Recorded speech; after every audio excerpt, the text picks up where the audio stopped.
бо мақсади рушди тафаккури техникӣ, тарғиби ҷаҳонбинии илмӣ, дастрасӣ пайдо кардан ба техникаву технология, тавсеаи ихтироъкорӣ ва навоварӣ, пайвасти илм бо истеҳсолот, ҷалби бештари хонандагону донишҷӯён ва дигар қишраҳои ҷомеа ба омӯзиши фанҳои риёзӣ дақиқ ва табиӣ, ҳамчунин дарёфт ва муаррифии истеъдодҳои нав дар ин самтҳо байни хонандагони муассисаҳои таҳсилоти миёнаи умумии ноҳияи Шаҳри Нав даври дуюми озмуни ҷумҳуриявии илм, фуруғи маърифат баргузор гардид. Бояд гуфт ки озмун аз рӯи 7 номинатсия – математика, физика ва астрономия, химия, биология, география, технология иттилоотӣ ва ихтироъкорию навоварӣ гузаронида мешавад.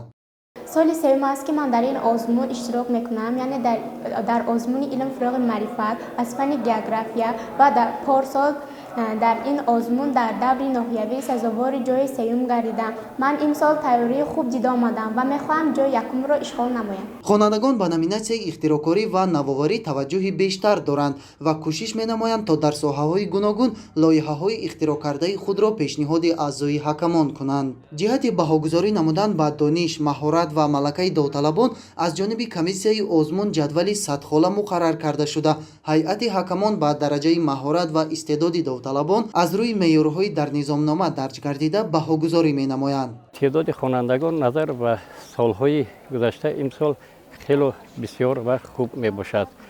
ما جایهای یکم، دوم و سوم را باید شفافیت معاین میکنیم. ба ғолибони даври чоруми озмун ва барандаи шоҳҷоиза тибқи тартиби муқаррар гардида аз ҳисоби маблағҳои фонди захиравии президенти ҷумҳурии Тоҷикистон ҷоиза ва мукофоти пулӣ дода мешавад.